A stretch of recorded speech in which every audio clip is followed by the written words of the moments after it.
Muhammad from the US. Assalamu alaikum, Sheikh. Alaikum salam wa rahmatullah. Sorry, I got a sore throat. So the Prophet ﷺ said, and I quote, when you sit following every 2 rakahs, then say that the Tashahhud, at-tahiyyat wallahi wa salawatu tayyibatu, and so on and so forth, then choose any supplication that you like and call Allah the Almighty with it, end quote. Sheikh Albani writes under this authentic hadith in his commentary, and I quote, this hadith shows a tremendous benefit, and it is the permissibility of supplicating after the first tashahhud. And I did not find any other imams other than Ibn Hazm who had this viewpoint, and he was correct. So what is apparent is that it is permissible to supplicate in every tashahhud, even if followed by saying salam, end quote.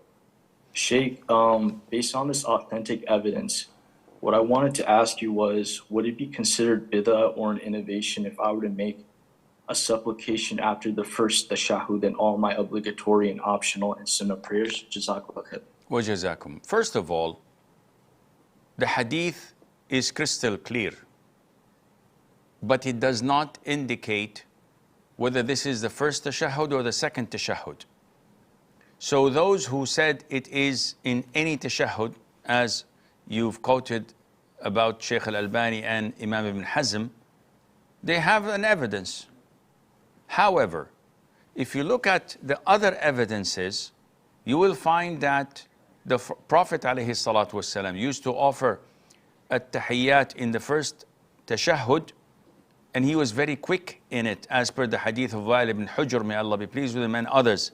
So he used to immediately stand up without giving any time for dua or taking his time in it. So the first tashahhud by nature, by sunnah, is very prompt and quick, which indicates that there was no time for dua. Alongside the issue that the vast majority of scholars state that this hadith is particularly referring to the last tashahhud, which is followed by salam.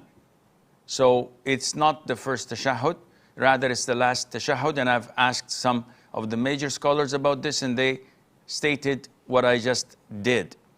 Therefore, if a person is on his own, I would say that it is not recommended to do it, and he should delay it until the last tashahhud. If he's praying behind an imam and the imam takes his time in the first tashahhud, then he may supplicate and make dua according to this hadith, rather than sitting there idle doing nothing. But if he's on his own, then it's best to be with the majority of the scholars and delay it to the last tashahhud, and Allah Azza wa Jal knows best.